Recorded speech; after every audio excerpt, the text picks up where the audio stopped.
तो दोस्तों, मैं Davinder Singh, chartered accountant, simplifying GST, that has been the mantra over my YouTube channel while explaining various case laws, GST circulars, notifications, any other provisions, etc. Today we are not going to discuss about any case law. We are going to discuss about very important section of GST which is generally ignored by all the professionals.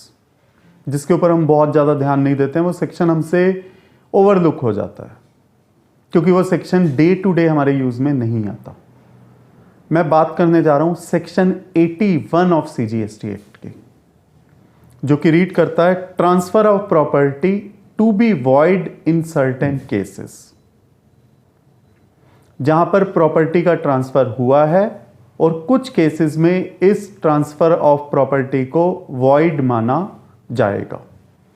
यदि हम section 81 पढ़ें, अगर कोई व्यक्ति जिसके ऊपर GST का कोई अमाउंट ड्यू हो चुका है, mark the words, amount due हो चुका है, इट मींस एडजुडिकेशन हो चुकी है या असेसमेंट कंप्लीट हो चुकी है।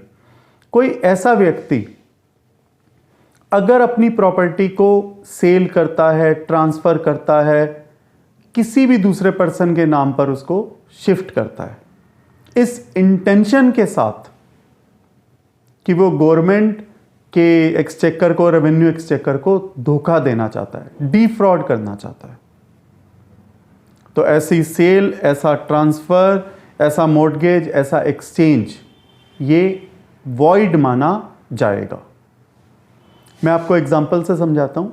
सपोज कीजिए कोई व्यक्ति है जिस पर 2 करोड़ रुपए जीएसटी डिपार्टमेंट का बकाया है। जीएसटी डिपार्टमेंट ने उस व्यक्ति से 2 करोड़ रुपए लेने हैं और वो व्यक्ति गवर्नमेंट को डिफ्रॉड करने के लिए अपनी उस प्रॉपर्टी को, 2 करोड़ की प्रॉपर्टी को जानबूझकर 50 लाख रुपए में बेच देता है।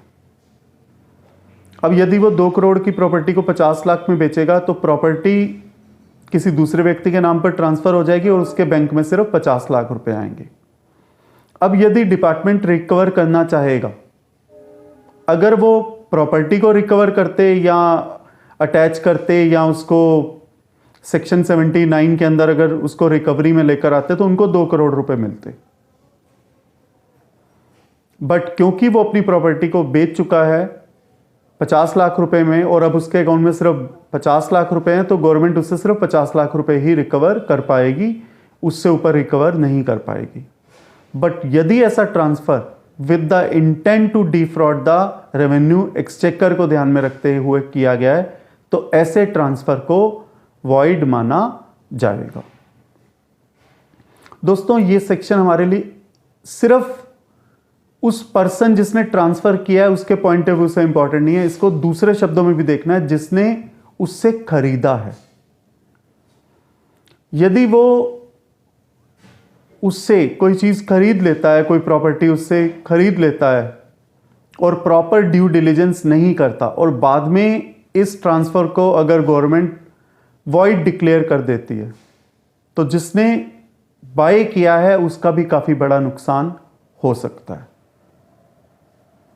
तो कोई भी व्यक्ति यदि किसी दूसरे पर्सन से कोई प्रॉपर्टी खरीद रहा है और अगर वो सब्सटेंशियल अमाउंट है, तो बेटर है एक डिपार्टमेंट को चिट्ठी लिखकर आप इन्फॉर्म कर सकते हैं कि इस व्यक्ति के खिलाफ डिपार्टमेंट का कोई पैसा बकाया तो नहीं है, और only after the confirmation is there और good amount of time has already elapsed,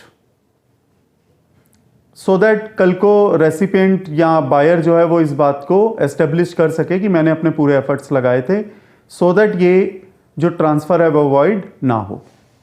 पर उसके साथ साथ इस सेक्शन में कुछ एक्सेप्शंस भी हैं। यदि उन बातों के अंतर्गत प्रॉपर्टी ट्रांसफर होती है, एक्सचेंज होती है, मॉर्टगेज होती है, तो उन केसेस में इस ट्रांसफर ऑफ प्रॉपर्टी को वॉइड नहीं माना जाएगा। और वो कंडीशंस हैं, यदि एडिक्वेट कंसिडरेशन रहा हो, गुड फेथ में हुई हो और कोई पेंडेंसी या कोई ऐसा पैसा बकाया है इस बारे में उस व्यक्ति को मालूम ना हो और एट द सेम टाइम या प्रॉपर ऑफिसर की अप्रूवल ले ली हो। यदि ऐसा हो जाता है तो ऐसे केसेस में इस ट्रांसफर को वॉइड नहीं माना जाएगा।